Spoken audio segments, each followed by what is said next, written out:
As a longtime practitioner and teacher of shamanic practice, I am always curious about many aspects of the shamanic journey. I also get questions from students and other practitioners about the psychology of the journey and how it might positively or negatively affect the psyche of the practitioner. I'm also interested in the effects of the practice on the larger group, the community.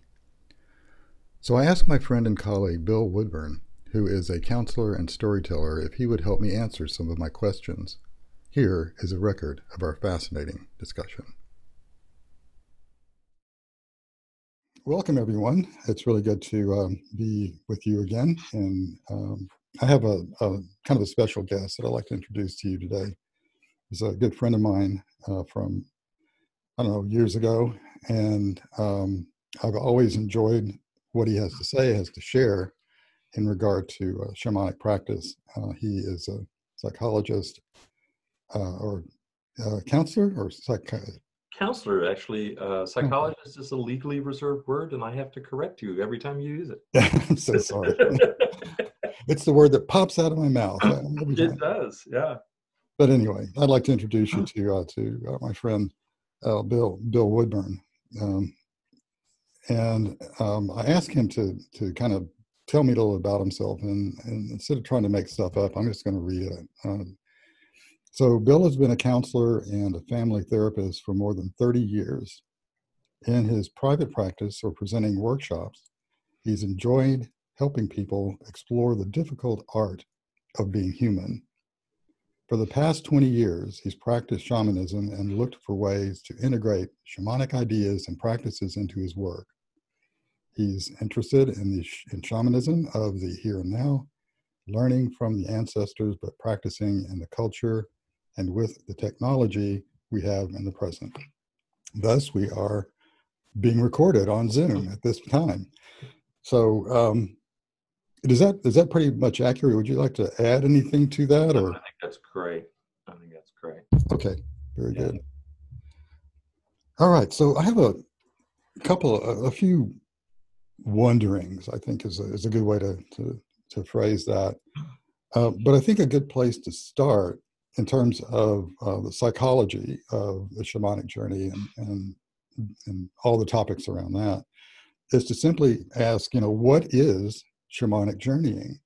Whenever we talk about that, I've heard definitions from, all across the board, but it makes sense to define our terms for this particular podcast. So with that, what is shamanic journeying, Bill?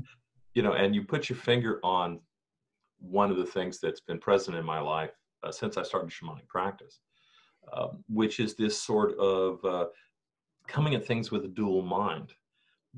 I spent a lot of time studying social science, psychology, and that discipline has a very different picture of what human beings are and what shamanic journeying would be. And then my experience as a practitioner, and those don't always line up. So one of the things you'll be hearing from me in the answer to the question is, well, this is what I learned, but this is what I've learned from doing. And so if I was going to speak strictly from the psychological research, I'd say, shamanic journey is an altered state, usually brought on by some sort of rhythmic sound, can be brought on by chemicals, can be brought on by stress or by hardship. Okay, there are a lot of ways to do it, and certainly we see in indigenous people, they have perfected some pretty arduous ways to put themselves into this altered state. Mm-hmm.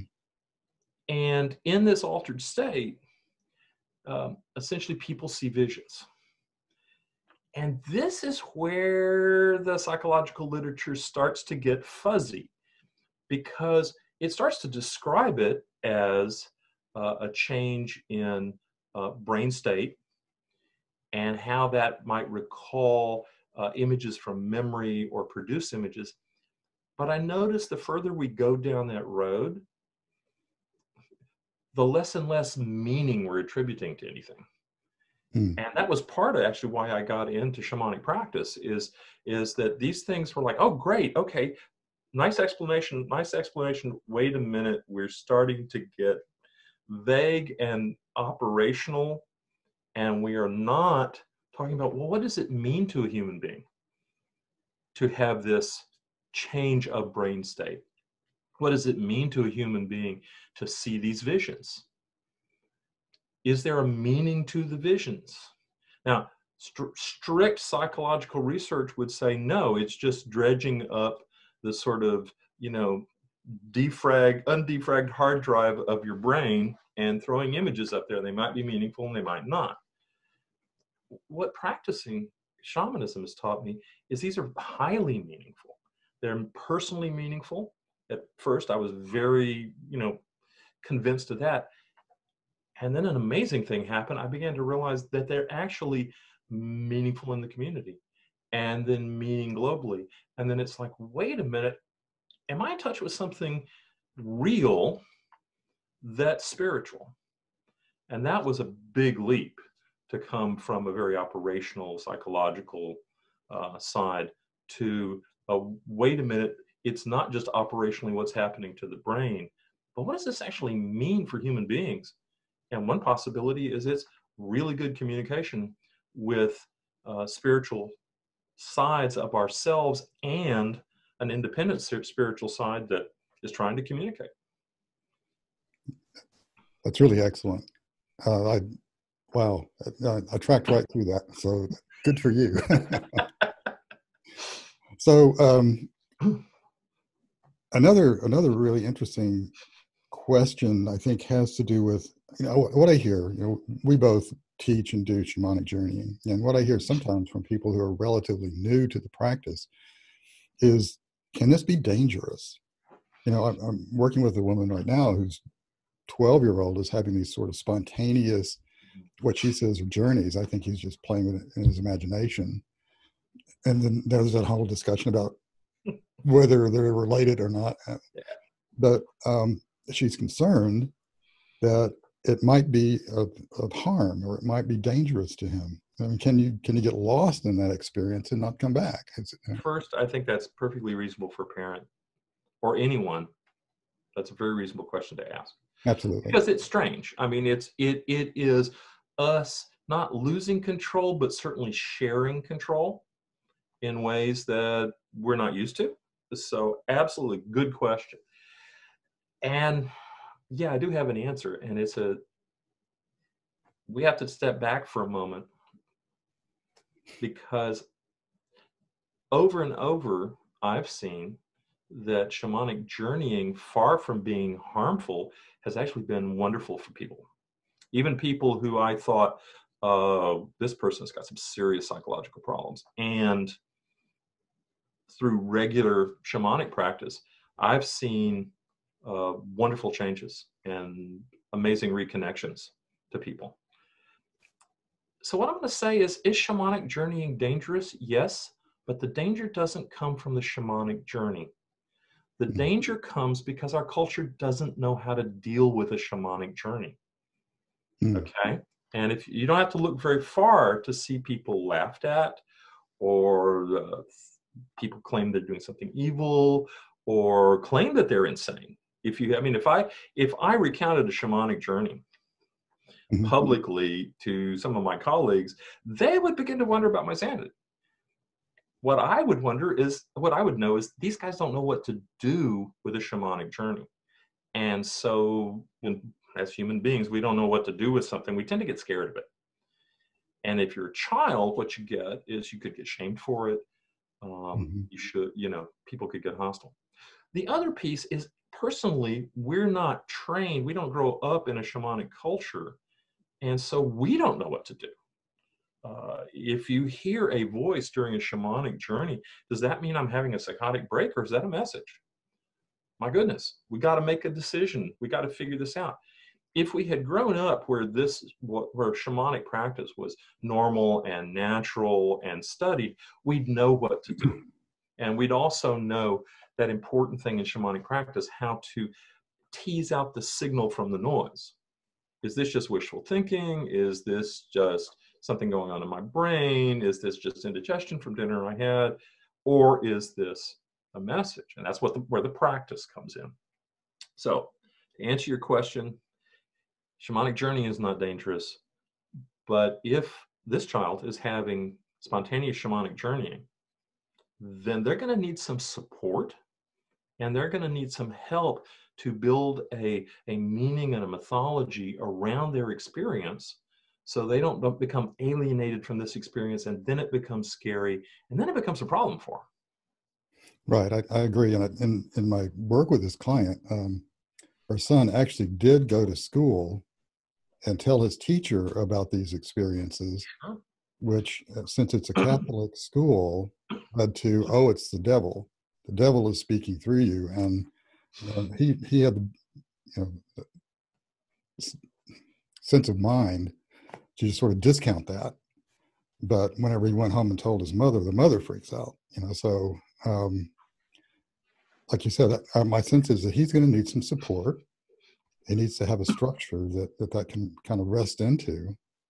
And so what I'm doing is doing some teaching of her to help her to feel more confident and more comfortable, and do what she can, not to freak out.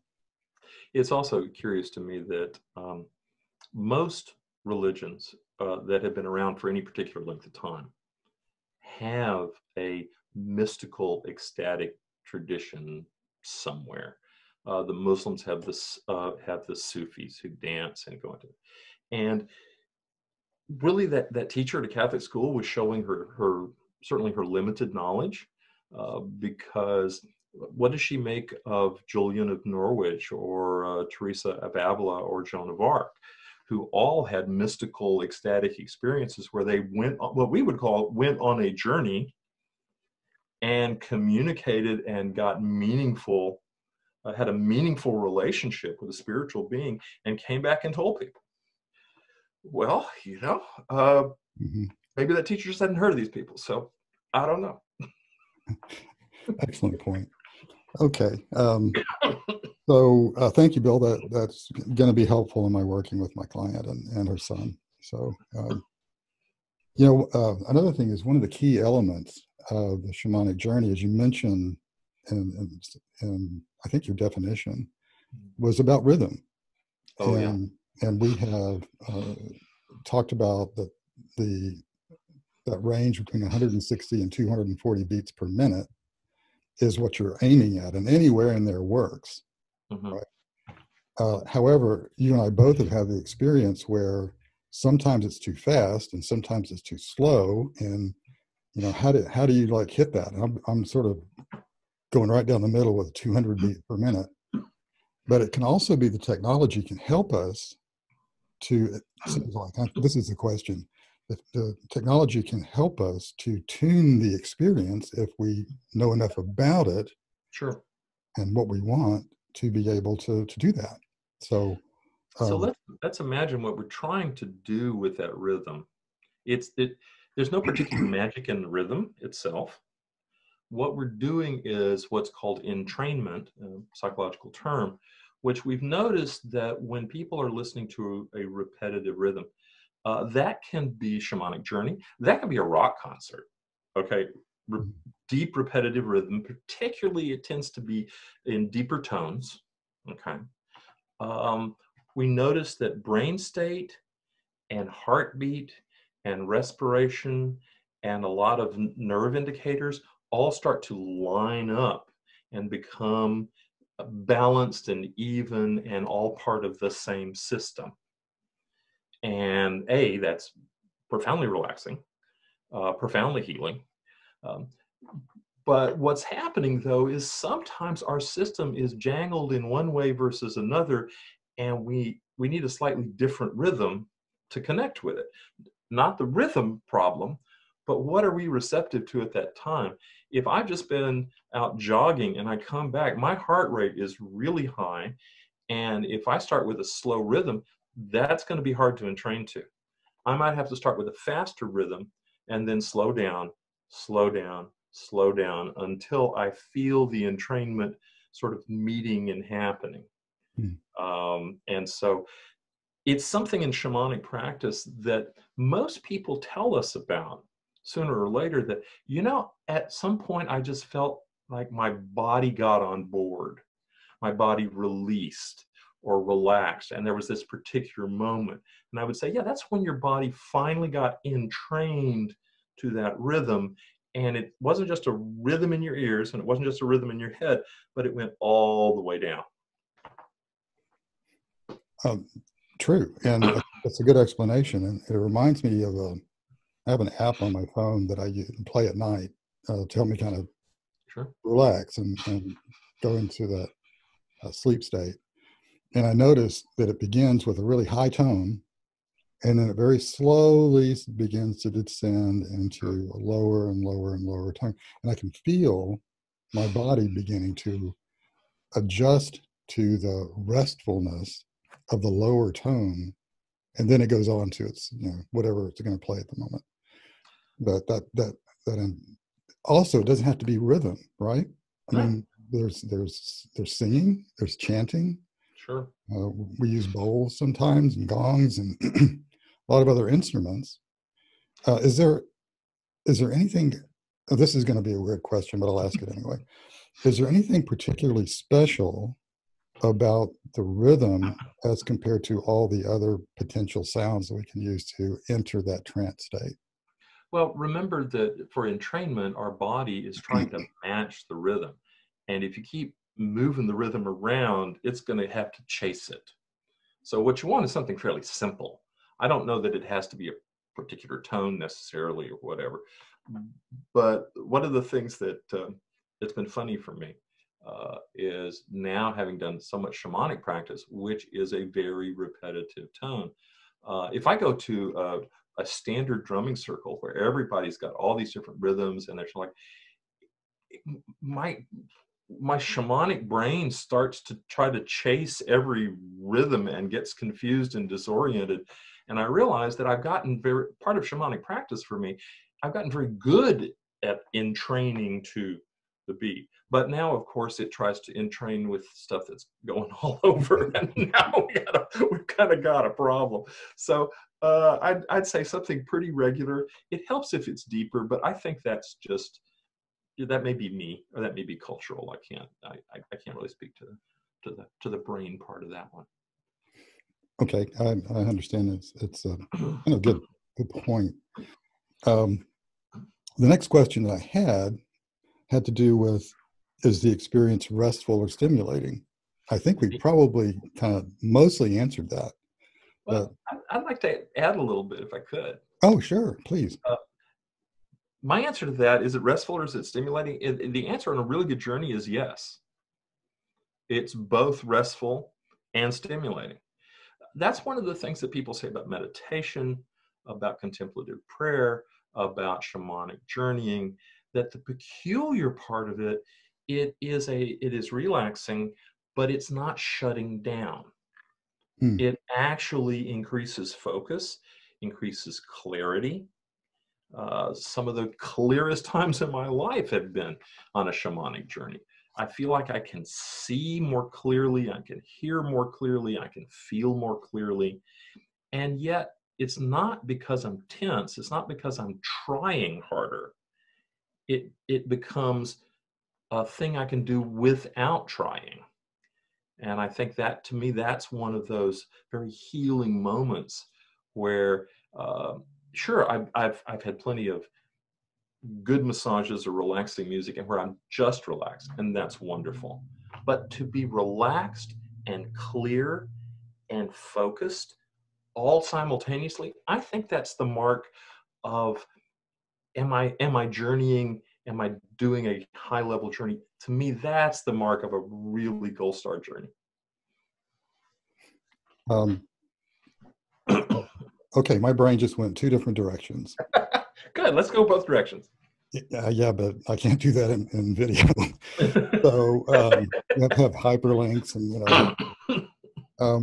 but one of them is that, and I'm going to follow up on the massage thing. Sure. Because whenever I get a massage, it's frustrating that I can't actually go to sleep. Yes. The way that I do accept massages is that I'm tracking wherever it is that the therapist is working with my body.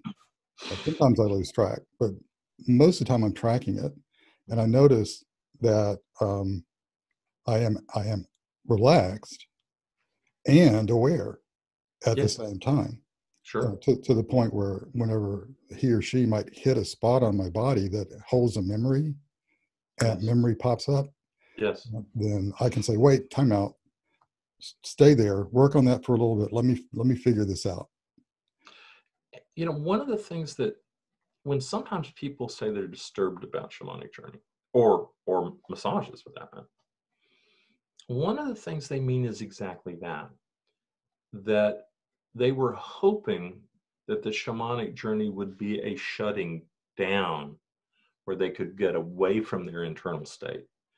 Hmm. And what they've just experienced perhaps is a journey where they were relaxed but focused, and now they're more aware. And you know, uh, our society is very, very big on teaching people to be unaware as a defense mechanism to Hmm. make it through some days. We've all learned to turn off our awareness. Now that may be as old and inculcated as big boys don't cry, or women are always nice, or just get on with the job, or all the little tricks we have to not feel, not know. You go into shamanic practice, one of the things is you might start to know what's going on in there. Now, I don't think that's a bad thing. Remember, I'm a counselor. I'm trying to help people know what's going on in there. But I understand in our culture that can be profoundly disturbing. And sometimes what's going on in there is something that needs some very powerful healing. And so, again, a massage, sometimes just a drum circle with not even a shamanic trance can bring people into awareness of something that they've turned the volume down on for years or decades.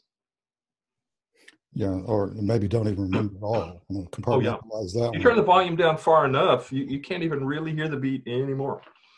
Yeah, that's true. And the other fork, the other branch of that fork was thinking about a client of mine who's also a therapist who works with children. Mhm. And sometimes she'll have a drumming CD playing in the background while she's working. I think with Sure. one particular child that she's mentioned before, sometimes it really just sort of calms him down. Oh, yes. And other times, the exact same track at the exact same volume will ramp him up. Mhm. So it's almost situational or contextual, the kind of response that you may have in your body to that rhythm. Is that pretty accurate? Oh, absolutely. And that's where we circle back around to just shamanic journeying is not the it is not the best thing. Mm, Shamanic journeying inside a container that helps you understand the context, provides meaning, that introduces you into it and holds you as you come out is incredibly important. It's not just I'll play a drum track, it'll calm the kid down. It may or it may not. If you played a drum track inside the context of shamanic practice, in calling the directions or creating a sacred space or helping us clean out our energy so that we come in pretty clean. Remember, a whole bunch of spiritual practices and religions for thousands of years have always talked about you need to come into it clean. Well, hmm. that's not just some sort of weird puritanical idea. Some shamanic practice, some practices in other religions and practices will allow some of that. I mean, some of that very disturbing energy can come out and kind of run around the room. And so you need an experienced guide to help form that container and that context so that when you take the journey, so when there's the rhythmic beat, whatever it is, that there's a supported journey. Okay, and I'm going to lean into that just a little bit because what you're describing is I think, is what we experience as a journey circle where we have a bunch of people all together. Yes. However, many people I know individual journeys. In other words, they do it by themselves at home. Mhm. And the way that I heard what you're saying is that the nature of the container is such that if you're doing it on your own, you have to create your own sacred container. Sure. And I've often referred to that as the outside or outer technology of the journey circle. I mean, you want to lock the door, you want to turn off the phone, you want to turn off the lights, you want to make sure the dogs are taken care of. I mean, all those things have to be in place for you to have a journey experience. Sure. Well, Well, no, I'm a counseling supervisor, and one of the things that I teach my interns that they don't get in school usually is how to create a space in their office where people can come into, can feel safe, can feel connected, can essentially have that journey that we call a really deep counseling session. And that it's not just, oh, I got this office, I'll just breeze in, I'll just do this. No, there are things that you need to do. Where are you sitting? Where are they sitting? What are the color of the walls? What is the sound around? How big is the space? How small is the space?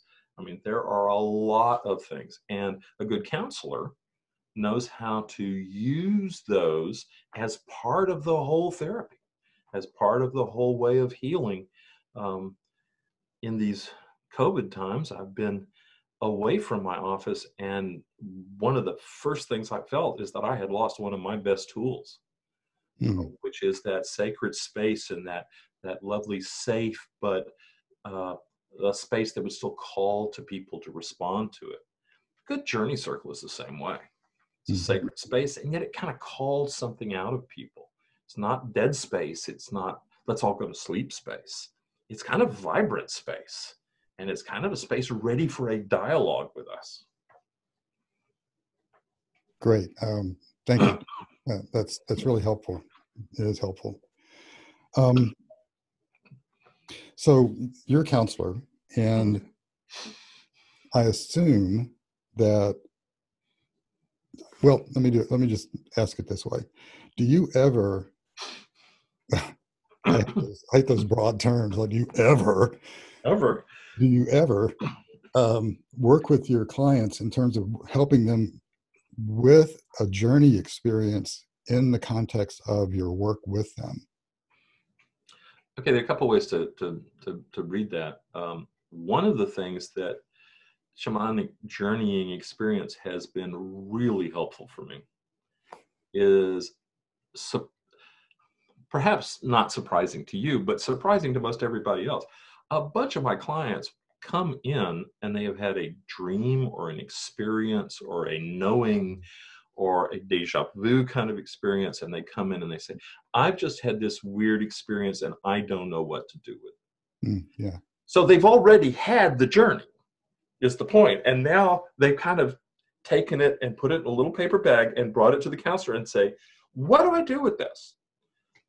And so it's been really helpful for me to be comfortable with my own journeys so that I can, take a deep breath and be comfortable and be hopeful and say something very natural and very human has just occurred. This is not bizarre. It's not extrasensory. It's part of, it's not supernatural. It's actually very natural. You've just learned that there's this extra part of being human that you weren't quite prepared for. And let's see if we can help you relax into it because it's a lovely gift. Excellent.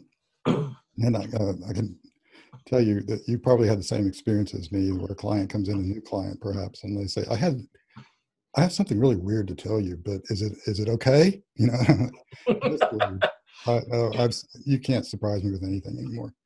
But yeah, the idea of helping them to unpack that experience as a natural human experience is really profound. And I hope that the people who are watching this realize that we're not talking in a vacuum here, that they will have experiences as well, with or without being in the journey, and to recognize it as a kind of an opening into a part of their humanity that they may not have seen or heard or expected. And of course, our first response is fear. It's unknown. Maybe I'm going crazy, and Lord knows crazy is a bad thing. And so, anyway, I would like for people to recognize the importance of what it is you just said, that it is a natural part of our humanness. It's not only natural, we have some evidence that we have been doing this at least since the last ice age. So human beings have been exploring this as a natural part of themselves, again, for at least 50,000 years. And that's a lot of time. That's a lot. They always say, like, 10,000 hours to be an expert. Human beings, we passed 10,000 hours a long time ago as far as doing this. I think the thing that's been sad is that we've known less and less about what to do with it as we have, gone on in history. Early people were faced with the same thing, and I think they did it better in many ways. I mean, they painted terrific art on the caves in southern France and Spain, and I thought, yeah, what a great thing to do. A bunch of guys in Australia did some terrific painting on rocks there, because as a response to, what is this weird experience? Hey, let's paint this. Great idea. Not let's suppress it and have you been taking your meds, but hey, hand me the purple. I think I want to put it over here. Much better response. Yeah, excellent point. And I think the last question on this particular segment, I'm curious about, and then what I'd like to do, just to let you know, is just take a short break. Sure. And then we can move into a whole different kind of topic. But the last question on my particular list is, in what cases should journeying not be used? Are there such things? Again, my professional side and my shamanic side are, trying to come together on this. Here's what I have learned from experience in shamanic circle. It is important for people to go all the way through the process. There is a process going on in a well-run shamanic circle of being able to come in our everyday state, to build the container, to entrain ourselves, to move into the spirit world, to come back out of the spirit world in one piece, to make sense out of this and to close that all up. Now, if people don't go through that experience or don't have someone to guide them through that, that can be a problem. If people come in and they're sort of in the middle of that experience, perhaps they've been taking some chemicals before they came, or they have been in a really difficult situation in their lives before they came, they may be sort of already in a different spot and not able to go through the process very well. And so I keep coming back to the idea that this is not, the journey is not a moment, it's a process. And we tend to want it to be, oh yeah, I had this great 10 minutes. Actually, that great 10 minutes takes about 2 hours to set up. Just to get ourselves ready. And that's part of the safety of it, and it's part of the richness of it. People say, oh, I felt bad after the journey. Well, what did you do? I played a drumming CD, and it's like, well, where were you? And what were you thinking about before? And were you connected to any spirits that were helping you, or did you just Lone Ranger it through the spirit world and expect and hope for the best? There are a lot of things built into shamanic practice that are there to assure that the journey is healthy and helpful and something that builds us as opposed to, rattles us. But you can choose not to use those tools, and then that could be a problem. Yeah, I think I referred to something like that earlier as the external technology, which is, it involves ritual. And people can be free to choose whatever rituals they want, as long as it helps them, supports them in the process. But I always encourage people to have some kind of ritual. If you light a candle or lock the door, or whatever it is that you do, burn incense if you want to. But the idea of using ritual helps create the container, and it can take a while to create that container. Right? and to develop the structure for the container that you use. But it's helpful not just for the idea of like safety and security, but it's also a part of the process of the journey. Mm-hmm. As you do the ritual, you're moving, you're changing your brainwave state, and you are moving into that part of your awareness that helps you to um, have a good journey or have a good experience, as And opposed to just dropping in and saying, "Okay, go." I don't know about you, but I've certainly seen uh, new people show up at a shamanic circle, and they are so worried about doing the journey right that all they're thinking about through the entire first half is, will I do the journey right? No, I'll probably do the journey wrong. I don't know what I'm doing. Da, da, da, da, da. Oh, this is scary. And they miss all those helpful steps leading up to the journey. And then later they say, oh, but I couldn't journey. It's like, well, yeah, because you missed all the prep, and not deliberately, but I get it. It's hard to relax into that external technology. Yeah. Okay. I think that's all that I have on my list. Is there anything that we missed that you can think of about the shamanic journey?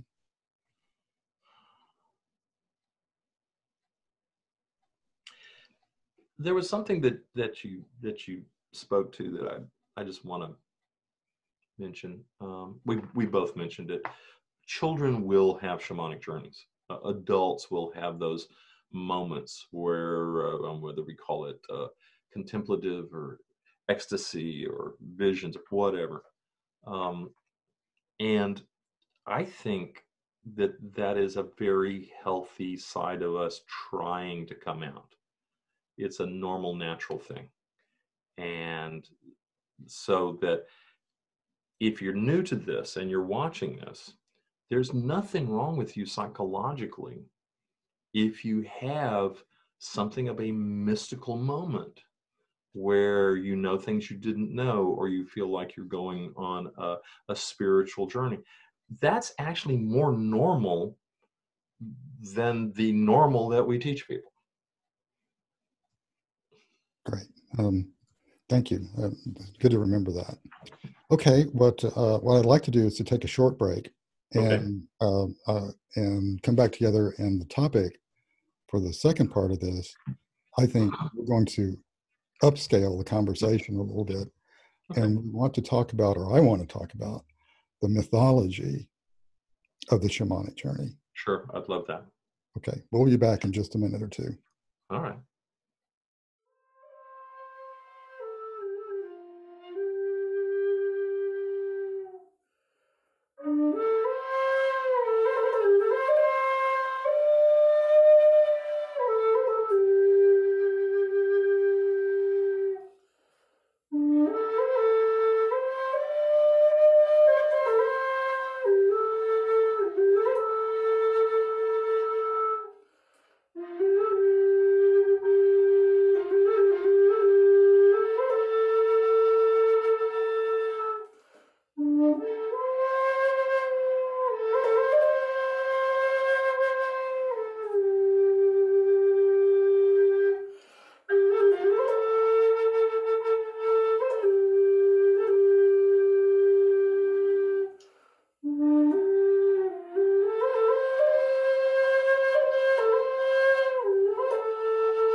Welcome back. I hope you enjoyed your break. And as I mentioned before the break, what I would like to do is to upscale this conversation into the realm of, I don't know if this phrase actually makes sense, but less practical and more mythological. Sure. Yeah. And the reason I want to ask you this is because you are a storyteller and you do excellent stories. And the reason I think that you do, my personal opinion and observation maybe, is that you are able to hook into the mythology of the story that you are telling, as opposed to just, reading out of a book. We've talked about that before, about how stories were not written down because they needed to be fluid and flexible. Yes. Okay. And there's a real quick tie-in that I want to mention, that I'm doing some studies in Irish paganism. Mm-hmm. And what I've learned looking at first century Ireland, there's no information. Nothing is written down. There was nothing written until the Christians began to move in. And then they started writing like crazy because they loved it. Sure. But in some of the study that I'm doing, I'm realizing that words have multiple meanings. Yeah. And the way that you hook the words together into a sentence or a paragraph or a story matters. Yes. And so I think, I'm backing up and saying, this is what I think about Irish mythology. Since there was nothing written down, everything was fluid. And so lore and legends are woven into the tapestry of what it means to be Irish. Yes. Yes. And so I'm kind of really loving this aspect of what I'm learning. And I just want to let you know that the reason I brought that up is that when we shift into the idea of myth, we're shifting into a context, in my opinion, into a context where everything that happens has a bigger dimension to it. Mm-hmm. And the stories that we live in our everyday lives are mythological.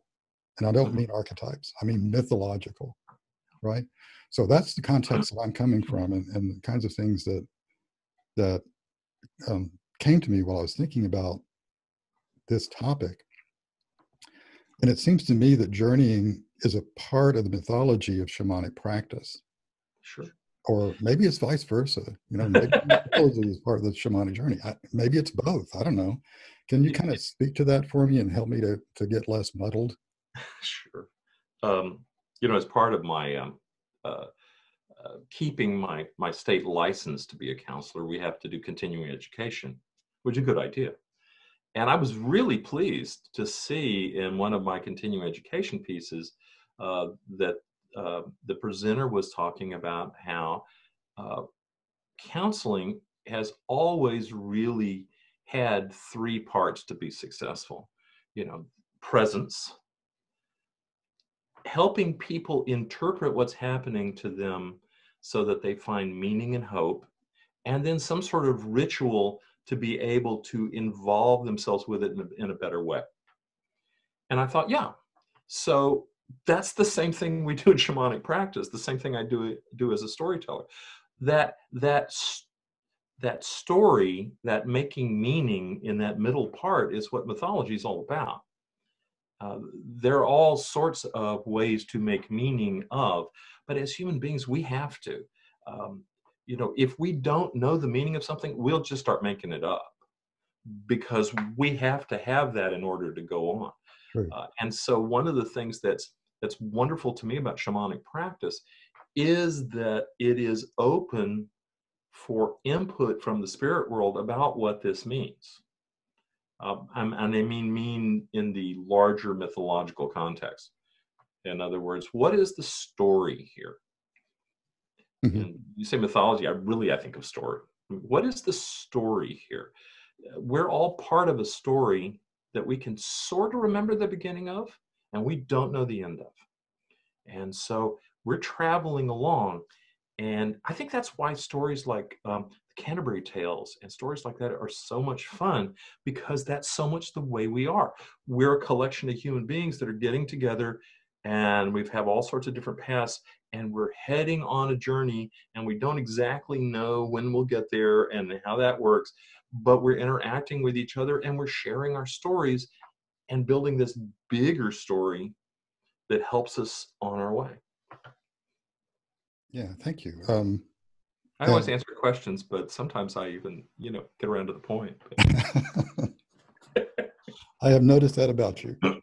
I think that's the mythology of Bill. So this is kind of a long question I wrote down, and I tried to read through it. I'm not sure if you already answered it, but I'll just read it and we'll see where Sure. they go with that. It also seems as though the journey experience, at least for those who experience their journeys as some sort of travel and interaction with otherworldly beings, creates an ongoing story or myth for the person's spiritual life. I think you just sort of address that in a way, but I have noticed in some journey circles where we get together like weekly and some people drop in every week or every month or whatever, it's like the story they pick up the story from where they left it. Yes. And yes. that's also true with relationships with beings in the other world, that I may be out, I may not do any journeying for a year, and I do a journey, and it's like we never separated. It's like we just pick up right where we left off. And so it seems like there's something else that's going on that is not just the journey or not just the technology, but that underlying whatever that is, and so can you Sure. is that a question good enough to speak to? Oh, that's a great question. And it reminds me of how frustrated I am when a newcomer will have a journey and then they will say, well, what did it mean that there was an alligator in my journey? And the problem isn't that they want to know. That's great. And the problem isn't that there's no meaning. That's not. The problem is the meaning they want is about this big.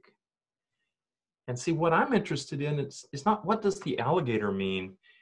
It's what part of this whole story did you just encounter? Mm-hmm. There's a larger story going on. How does your encounter with an alligator fit into that larger story? Not well, alligators, have scales and therefore is like, that is such a tiny, tiny meaning. The mythological meaning is more like, how did the alligator help you on your journey? Did they give you a challenge? Did they become an ally? Did they become an adversary? Did they become a helpful adversary that helped you see things that you were not seeing before until you got a little resistance? There are all sorts of things that could mean in a much larger story, as opposed to, well, he's got teeth, he's got scales, he wants to bite people. Well, that's true, but oh, so limited. Mm-hmm. Oh, absolutely. I don't know if I ever asked you or talked to you about this. When we've been together in journey circles, I often will say things like this. I often don't remember what I actually said, but I do say things like this, and looking at the idea of the symbols and the idea that the journey is a direct communication with spirit, which I define as that which is bigger than I am. Okay. And so we ask a question, or we have an intention going into the journey. And then we have everything set up, and we begin our journey. And at a certain point, it becomes not so much our imagination anymore. Mm-hmm. It's a combination of imagination and the spirit and the dance that happens between that and inspiration, correct? Mm-hmm. And so where I'm going with that is this. If it is communication from spirit, then spirit is not going to talk to us, A, in English necessarily, and B, not linearly. Because not only that, the part of our mind, the part of our brain that is most in touch with this is really nonverbal. And so it's really difficult for people to come out of a profound journey sometimes and find words, because they have just been, supercharging the part of their brain that's most into image, that's most into spiritual connection. And that's not a particularly verbal part. As a matter of fact, one of the things we know is Broca's area, the more verbal part, actually begins to go dormant as these other parts of the brain start to light up. Not exactly an either or, but close enough that it's a real skill to be able to talk about the journey you just had. Oh, excellent. I did not know that. So I appreciate that physiology. And the other piece of that for me is that whenever we have that experience, everything in the journey becomes the answer. Yes. It's like, so what is the landscape? What does that look like? Is it a forest or a seashore or a cliff or all of that? That's part of the answer. If it's night or day, that's part of the answer. That whatever it is, the being that shows up, if there is a being that shows up, and you have a encounter with that being, it's not just that being. It is that being who is a living being within the spirit world who also brings the message, and that is part of the message.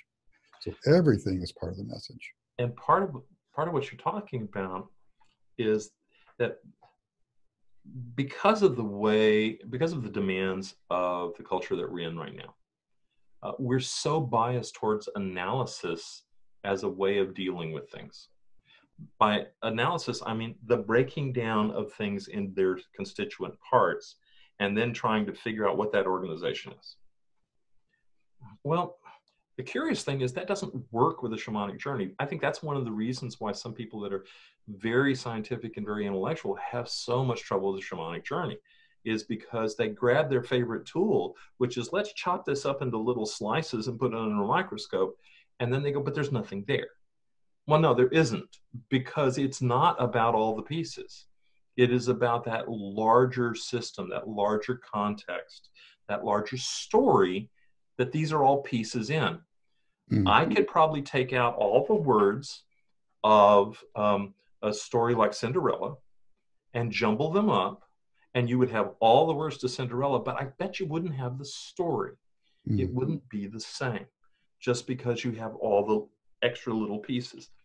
The real trick here in, I think, shamanic practice, certainly for me, has been being able to move from that analytic side, which is still useful, nothing down on it, but being able to move back and try to get into that mythological side, try to get into that side that sees the interrelationships between all these pieces, not just the pieces. And I think that's a lot what shamanic practice is about. I actually also think personally that's what a lot of psychological healing is about. That sometimes what I see, particularly in people that are very anxious that come in, is they have divided the world into very small parts, each of which is pretty scary. And they don't have an overarching story that helps gather these up, provide them with some meaning, provide them with some hope, see some way that they are part of this story, not excluded from this story, and do have some input, can co-create the story. And that's, to me, what good psychological health, what good counseling is about. And I think it's also what shamanic practice is teaching. I totally agree. I see it quite often when people get into the intellect and they try to figure it out. And once they figure it out, it doesn't make any sense. Yeah, when is figuring it out not really figuring it out? Yeah. Exactly. And the idea, though, is we want to emphasize that we're not talking about denigrating our intellect. Yes. We're talking about putting it in its proper place and not having it drive the bus. And that's so true for most things that I ever run into in life. Is like, if I ever get my head in the way, I'm doomed. I had a client one time says, every time I come in here and I'm all intellectual, you ask me about my feelings. And every time I'm, expressing my feelings, you ask what I think of them. And I said, yeah, because the point is to get balanced here. It's not, one is not bad and the other is good. This is, can you do both at the same time? That's a trick. It's a trick that human beings are particularly suited to do, and our brains are even organized to do it. But it takes some effort to be able to both see the forest and the trees at the same time, to be able to see the next step ahead of you, but also remember the journey. And the relationships between all the parts. Yeah. Just the idea of the story, if you take all the words out of Cinderella and you remove it from the context of the telling of the story, then you got a bunch of words. Yeah. And that's why the storytelling is so important, in my opinion, in our culture. Is it connects us not with just the bits and pieces, but the overarching context of all the bits and pieces. And it helps us to, well, I want to say that it helps us to heal, but it's bigger than that. I mean, it helps us to be more who we are. It helps us to be more human, which is what I think we're really working on. And there's an extra piece here. When you were saying that the Irish used to not write down any of the stories, and that makes perfect sense to me. And now some of that's about flexibility, but some of that is about the shamanic aspect of a story is also in the rhythm of the telling. If I write something down, unless I'm an incredibly good writer, occasionally Shakespeare was able to do this, some other terrific writers, where there is a rhythm that comes out of it. But most writers, it's the words. And there's no rhythm there. There's no journey there. That you need that rhythm. There is a storytelling rhythm. And preferably, it needs to be with a live audience, because I vary my rhythm to entrain the audience. I start out at one rhythm and I move, and we begin to move together. And I can feel it when the audience greets the story and welcomes the story. And it may be like the second or third story that I tell before this happens. I'm a patient man.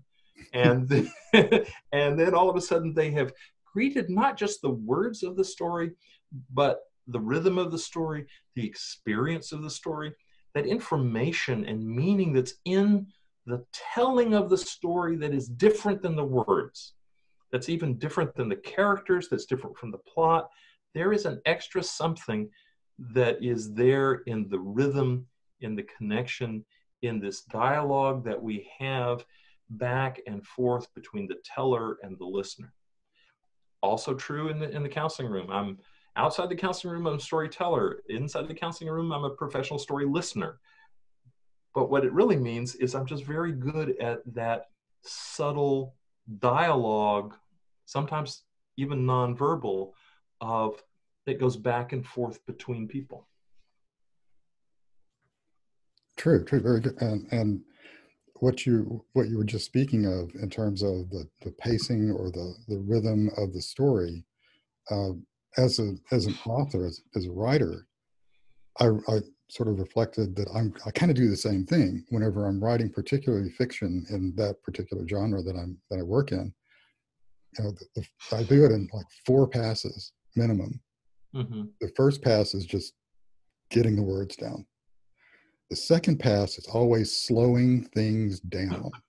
And it creates a pace, and some parts have to speed up, and some parts have to give the character a chance to react to what's happening. Then the third pass is generally sort of expanding the scene. So what are the colors? What does it feel like? Is there a breeze? What time of day? And so I put it all into a broader context. And those are the main 3. But it's like, as I'm creating a scene, I have to be aware of the pacing of the story. It's not just words. And I have to say I'm much better at it now than I was like 8 years ago.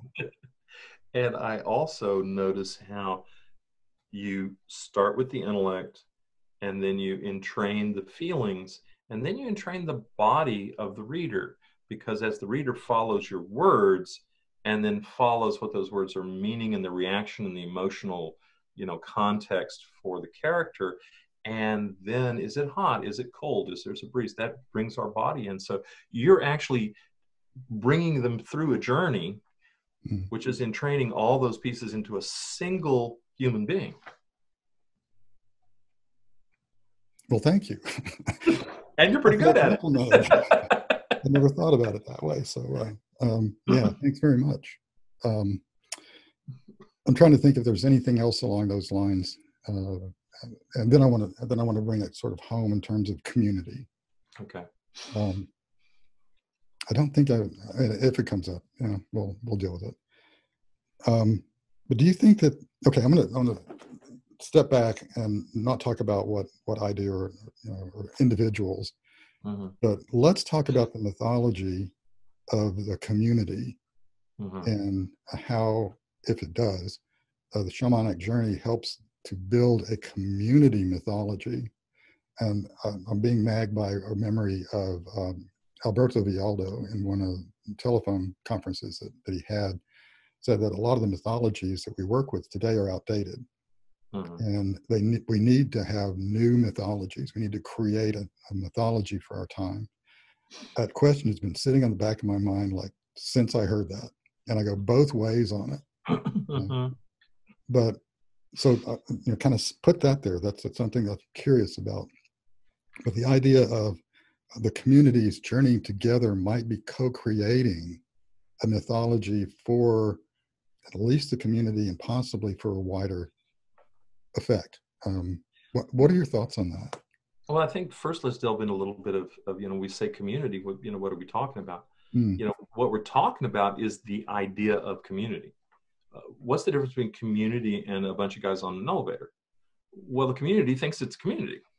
It has this sort of symbolic mythological piece that says I am joining a thing. I'm not just joining you or you or you. I'm joining us. And that is something that human beings are particularly good at. A million years or so ago, as human beings, we made this sort of evolutionary choice to move away from fangs and claws and speed to brain power. And the result of that, and I think the reason for that, is how many structures in our brain are about being in community with other human beings. So if you're a single human being and you're out on the plains, 500,000 years ago, where there were 26 different kinds of saber-toothed tiger, you look like a tasty snack, and that's it. You can't fight, you can't run. The saber-toothed tiger doesn't care if you talk to it. You're dead. But if you're there with the 30 to 35 people of your tribe, okay, now that's different. Now you're protected. If you're young, you're protected. If you're old, you're protected. If you're part of something, we made a decision a long time ago to start to bias toward being together in a group as the way we were going to live as human beings. And that is down deep in our DNA.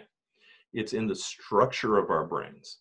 It's in the structure of our bodies. I don't have claws. I am not good at fending for myself. But I am very good at things like looking at facial expressions and having some idea of what the other person's feeling. I'm very good at language so they can tell me what's going on with them and what they would like me to do. I'm good at these sorts of things since I'm a human, with a feeling of loyalty, a feeling of comfort of being with someone. A hug, a touch is very meaningful. Okay, praise is very meaningful. Having someone express they're glad to see me when I show up for circle is very meaningful. These are all ways that human beings are built to be. And so that idea of community is absolutely part of our DNA. And there's a lot of damage done when people start to say, those people are not part of the community. Those people aren't human. Those people need to go away. What we've been working on for at least 1 million years now doesn't understand that. We're biased toward how do we get along with those people? How do I deal well with my neighbors? occasionally I'll be talking to somebody and they say, well, life isn't fair. And I say, wait a minute. We know that people have been working on fairness for about 6,000 years. Hammurabi's codes were carved into stone like 5,000 years ago. And it's somebody trying to define what fairness looks like. Now, yeah, the world is not inherently fair, but as human beings, we know that fairness is an absolute necessity in a community. And to violate fairness actually threatens the community. That's why everybody gets weird about unfairness. It isn't because we think the world is naturally fair, is we think communities that work are naturally fair. Mm-hmm. And to see that violated means that we get disturbed. And the disturbance goes way down deep. Oh, well, if we start breaking up as a community, well, then what's going to happen when the next saber-toothed tiger comes along? I'm toast. I not only, am biased toward community, I need community. I can't grow the fangs back. I can't grow the claws back at this late day. I need these guys. And so we have a way to see community as this larger thing and to join it. And really, a lot of that's pretty hardwired into our human brains. That's true. And my excellent description of community and why we need it. And I often talk to people who feel like they're lone wolves, that lone wolves do not exist. They're either sick or they're dead, so they're kind of, they need each other. The pack is important, and so is community. And so there's that. And I guess my original question had to do with, as we get together and we journey together and we interact, as you and I both know, sometimes the journeys are not just for me. Mm-hmm. Sometimes the journeys are for everybody. Sometimes the message that we come back with is a global message or a universal message or a community message that we all need to hear. And so what I'm extrapolating from that, I guess, is that in the journey work that we do together, are we creating a myth for our community? And there's like 4 questions that just came in, and I can't. Well, let's just start with the first one and go from there. Okay, great. Are we creating a myth for our community? Absolutely. And we do it often through both language and, well, I almost said language and action, but action is also language, the wider definition of language. Mm-hmm. When we call the directions, that's not just calling the directions as a spiritual exercise. That's also creating a sacred space. That's also creating a community that is here in the sacred space. That's also knowing where, as a community, we are sitting in the wider world. I mean, there are layer upon layer of each thing we do in a shamanic circle being part of building the community, as well as maybe 3 or 4 other things it's doing. So that absolutely, there is a piece of the community that is being built, and a mythology, a story. A friend and colleague of mine was interested in coming to Journey Circle. And she said, well, what do we do?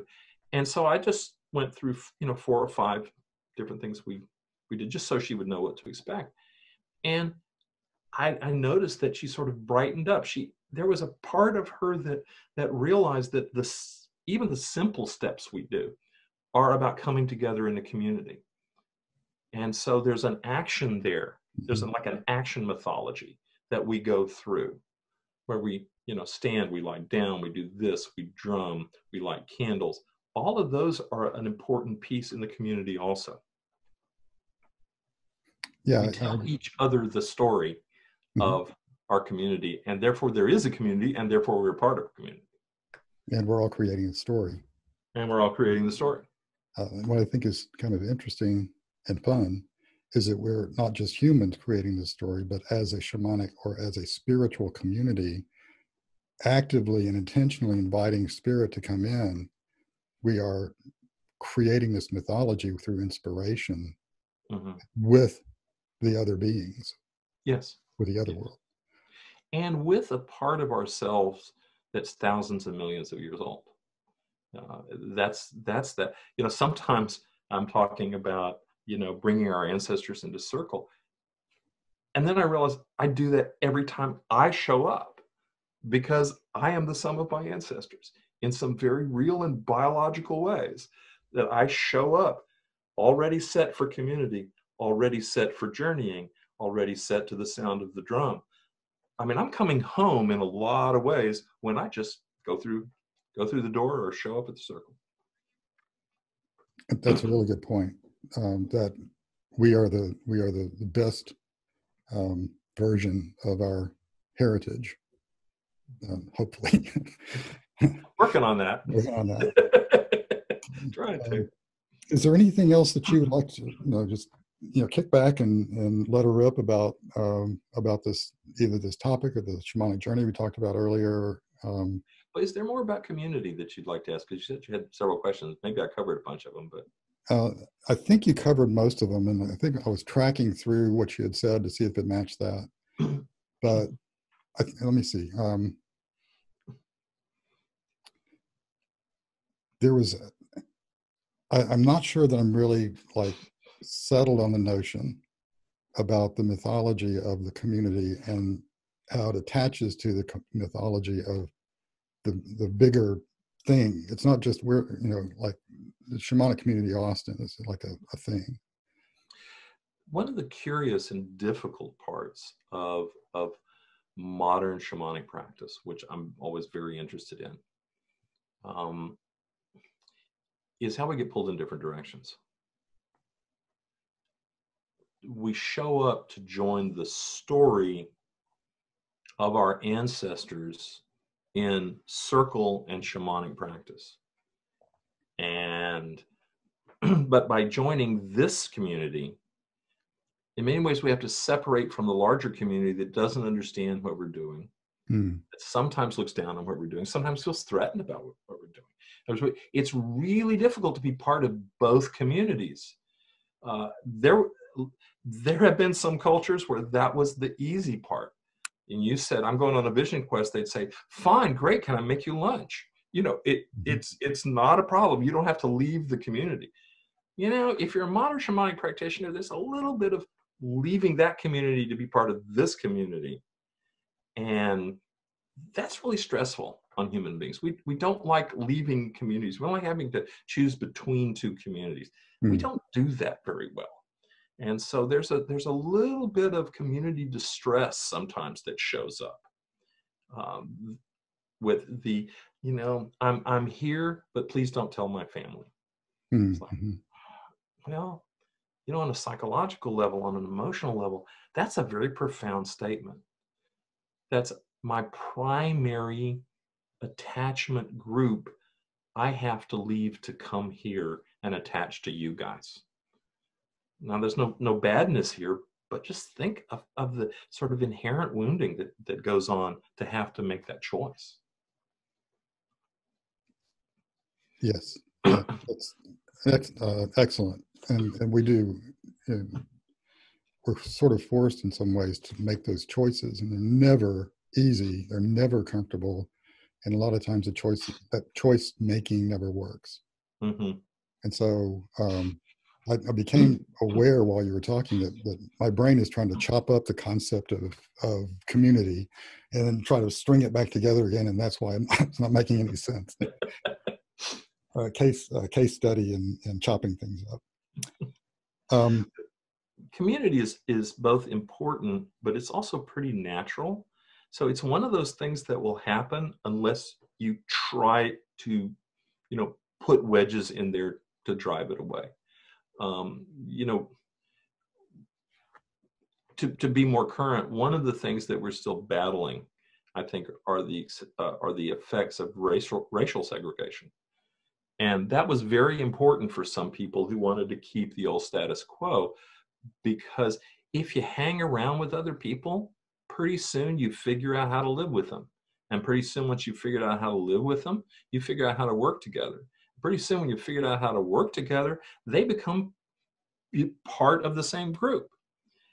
And you have to disrupt that natural process if you want to keep those groups apart, because they'll naturally start to come together as recognizing two human beings. Hey, we're both working on this thing. Can you lift the other side of this? It's kind of heavy. And then, and then things happen. Very natural, very human things. Unless you go in there and try to, jam some wedges in so people aren't able to do that. I believe that's one of the more profound statements that I've heard this week. So, and how true it is. I also hope that it is a story of hope, because I think human beings will come together given the chance. And so what's going on is people really wanting to see if they can put wedges back in. But the wedges are old, they're rotten, they're falling apart. Normal human beings are just trying to come together like they always have. So it seems as though we are, in fact, creating a new myth for our times. Yes. And that, fortunately, the myth of humanness in itself, that bigger myth of humanness, is helping us to give us structure. That if we identify it and if we work within it, if we allow ourselves and other people to be like human, then that's the new myth that I would like to see that myth created and become an integral part of the human living experience. And there's something I think unique, or fairly unique, to shamanism that is really helpful for building community.